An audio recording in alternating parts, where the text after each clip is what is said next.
I have no idea.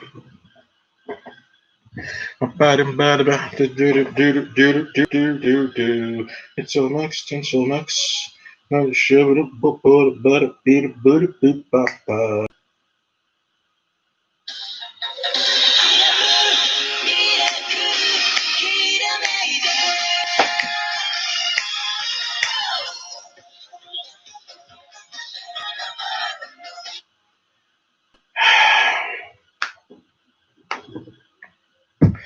Now, if you look, I already did a Yakuza video that's uploading right now about Yakuza coming to the big screen, and I was very excited in that video. So it's uploading right now as I speak. So this is the continuation of that particular video with the state of movies. I don't want to do state of movies in the same video as Yakuza, so I'm Yakuza first, and then doing state of movie theaters in 2021 right now. And what a big mistake it's going to be, by the way. Um, it's going to be very bad for movie theaters in general next year, no matter what they do. And I'll say why. Now, more or less, Wonder Woman's going to get kicked again next year to like I don't know, March next year. It's not going to come out this year. Wonder Woman's not going to come out this year. The reason why is because of New York City, COVID, that kind of stuff there. Even though the United States is doing well with COVID, like the rest of the world is doing well with COVID, it doesn't seem like movie theaters are being allowed to have full capacity. 20% at best. 20% at best. I think I hear 40% in some other countries, but it's not going to be very good for a lot of people, especially studios.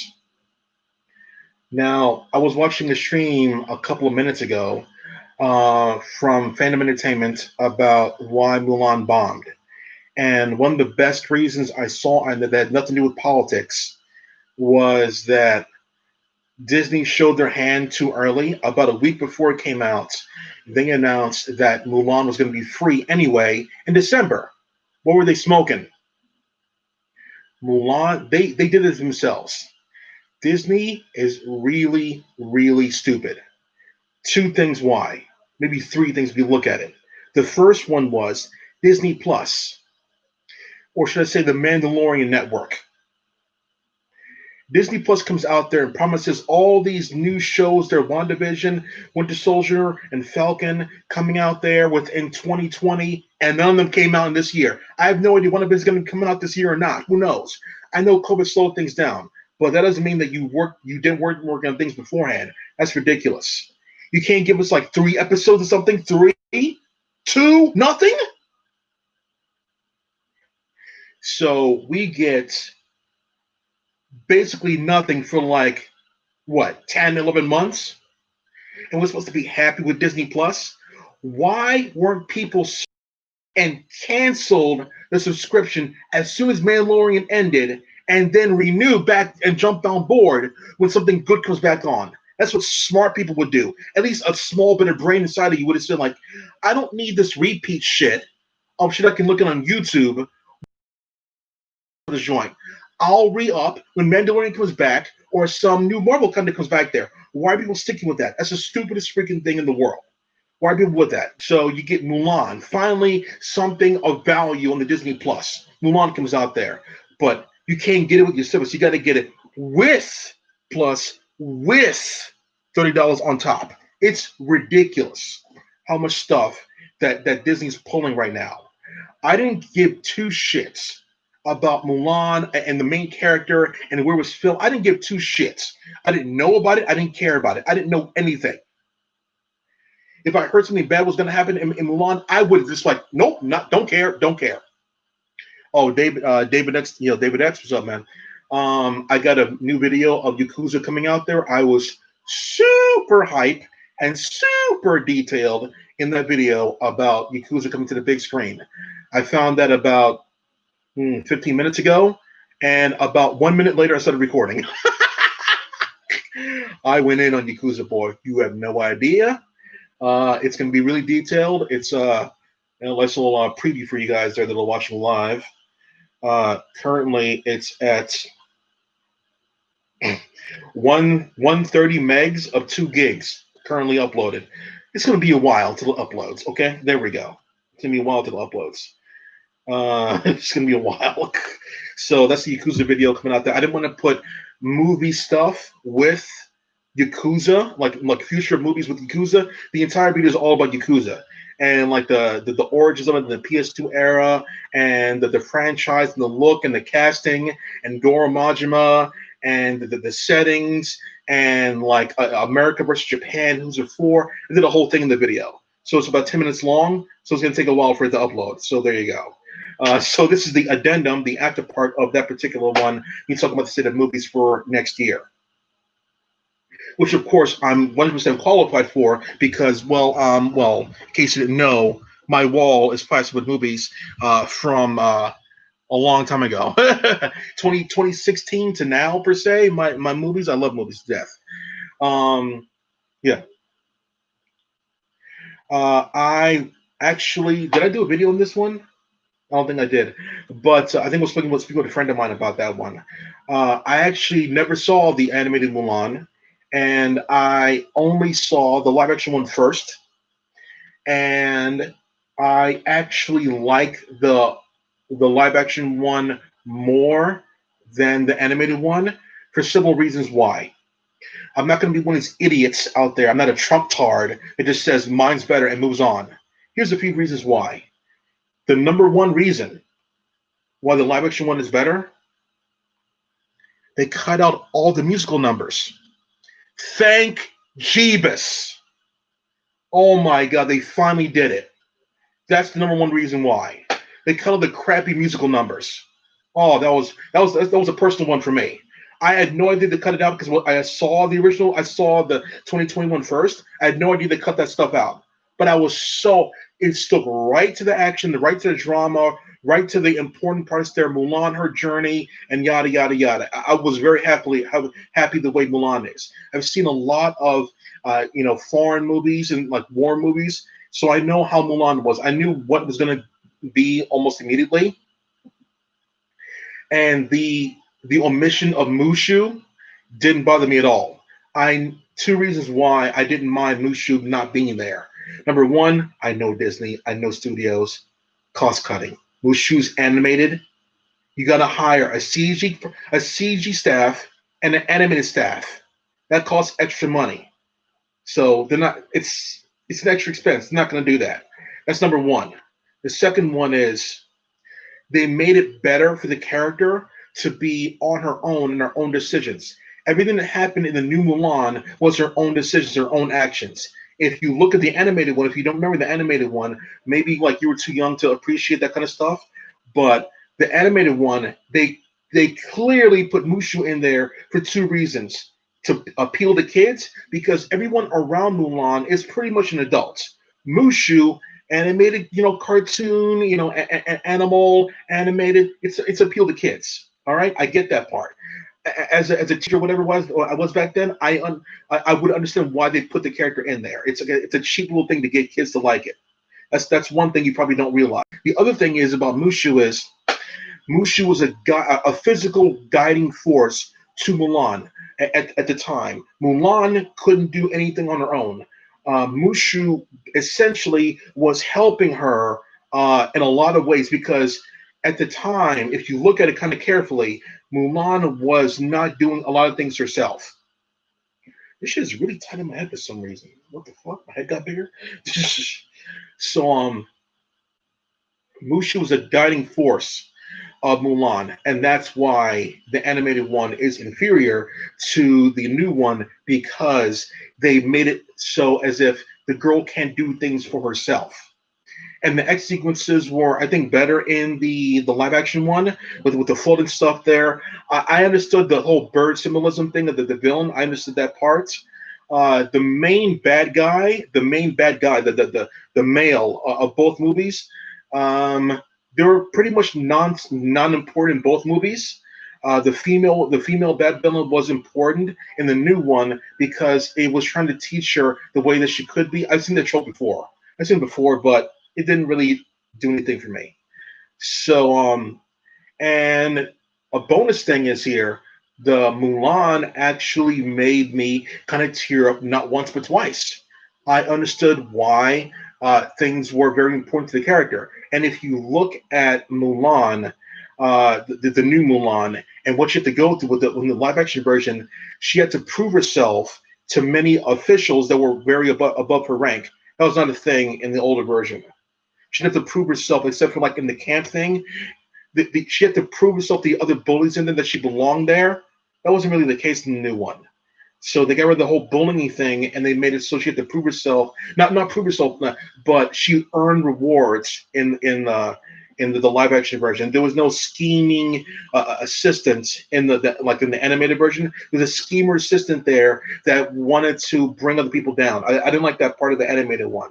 Like a schemer, like it was kind of like I guess a Jafar in the animated version, where Jafar was not, he was high ranked enough to bully people around him, except for like the main king, and that was that sneaky guy in Mulan.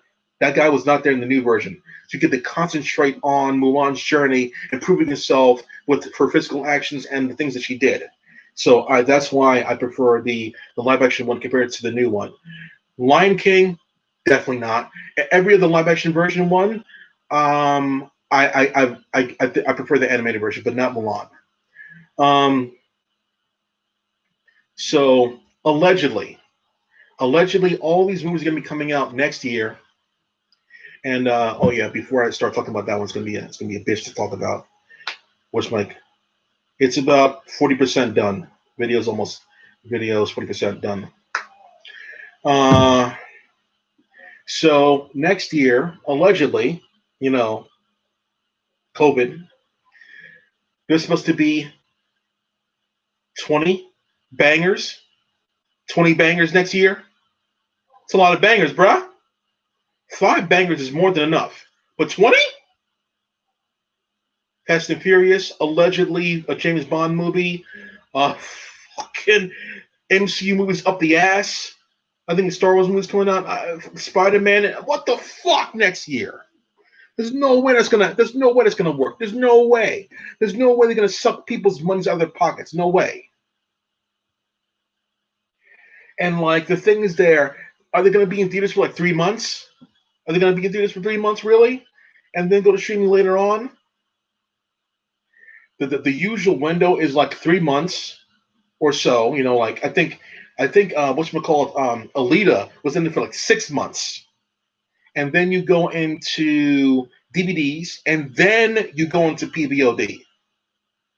You go to digital, you go to DVDs for like 2 months, and then PVOD. That's a long gap until you get it on streaming, and then you pay for that as well.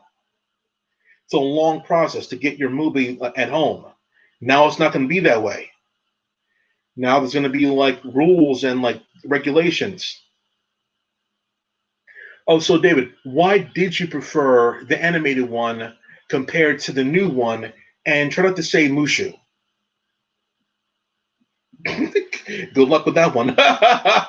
That's the only reason people like say like, oh, Mushu is that's the reason why I'm like, yeah, Eddie Murphy's cool and everything. Yeah, I like the character, but like his purpose was to do things for her that she couldn't. Oh my God! Another thing about that, I'm currently watching Spider-Man 2017, the Disney animated one. There's no other Spider-Mans out there. What do you want me to do? So like the science one, I guess per se, 2017 one, I'm loving it actually. I skipped watching it because I saw how the schedule was. Once a month was not going to be my bag, and I didn't like the pacing of the show in the beginning. The high school stuff I didn't really like the way they were doing. It was really boring to me. Once the custom was on, once it got real, it didn't take long. 3 episodes, 4 episodes. I think I bounced at episode 2. I was like, if this is the way it's going to be, I'm out. It was only 2 episodes, ironically, and then it got to the good Spider-Man stuff, ironically. So I'm at 9 episodes in. I'm loving the way they do it. But Miles Morales, woo! What were they? I like the show. I'm going to keep watching, but like I like, but not like what they're doing with Miles Morales in the animated one. The way they did it in Into the Spider Verse was brilliant. Everything made complete and total sense, except for the Ex Machina spider, which happened in the animated one. What I mean by ex machina, out of nowhere for no reason, out of nowhere for no reason, ex machina. So in the Spider Verse movie, despite they were in the sewer doing the spray painting thing with his uncle, and the spider number 42 came down and bit Miles. Okay, fine. But where did the spider come from? That's the main thing. If we showed how the spider broke out of the cell or whatever, via negligence or whatever, or some sort of thing, maybe they didn't want to go there and show that. It just happened to be there, and that's probably better than showing like some random like accidents.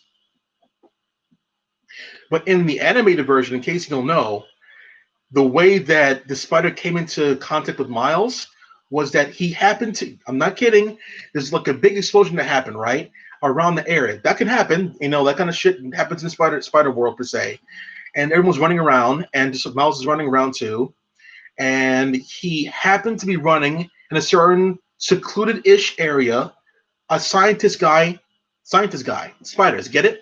A scientist guy happened to be coming out of the building at the exact same time that Miles did, and the briefcase he's holding happened to not be locked, and the scientist happened to not check his contents before he leave, and that spider bit Miles. Sure. One more thing.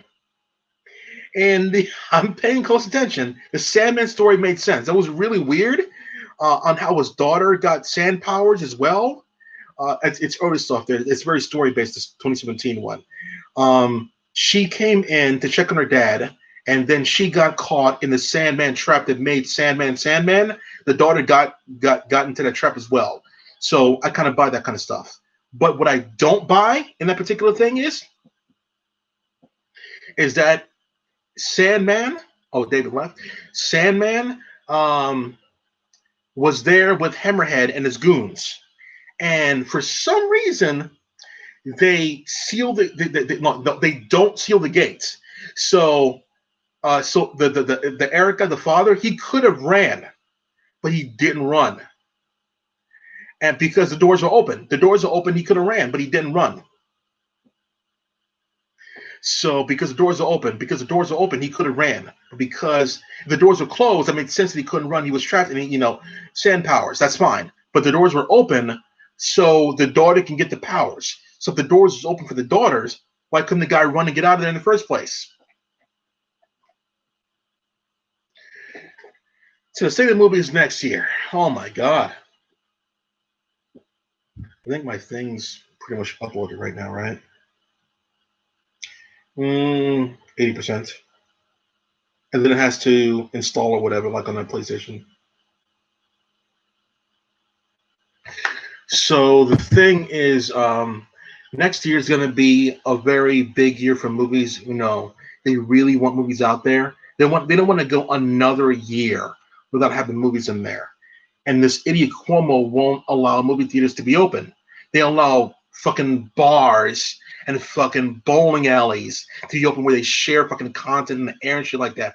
How are you gonna have a bar open with people drinking and eating all the fucking time and be perfectly safe for people? What the fuck? That's okay, but movie theaters where everyone's chilling with the mask on and shit like that, that's a problem. Fucking stupid, dude. Maybe they can get like specific special masks that like keeping everything but are comfortable, and everyone has to get one of those before they sit down, and everyone like has that on there, like a really light version for everybody to put around their face, and it's all comfortable and everything, and keeps and it's very strong to keep you away. That do that. So like that's one of the ways I can see them doing that one. And I know they want their seats to be filled and shit like that, which can't happen now. 50% capacity I can see, but not 100%. Maybe 80 if they're lucky. I know sitting next to other people is a big deal, and people like troll coughing is another thing. They don't do that in Japan, man. But that idiot, there's a fucking moron, Jay White. He was in the G1 this year, And he, for the first match he was in against Ibushi, he was trolling the audience by saying, chanting your boy's name, chant Ibushi, Ibushi, but they couldn't because of the rules and regulations. They can't chant names. He knew that, so he said, chant his name. So the Japanese crowd won't do that. American crowds, they'll fucking do that shit because they're stubborn and we're idiots over here. They'll do that shit. I'm like, I ain't doing that shit. Fuck you. No, I'm chilling. But there are some drunk idiots or influenced idiots that will fucking do that shit in a heartbeat. So next year, when movies want to come out, they got to get theaters open. They gotta do things slowly.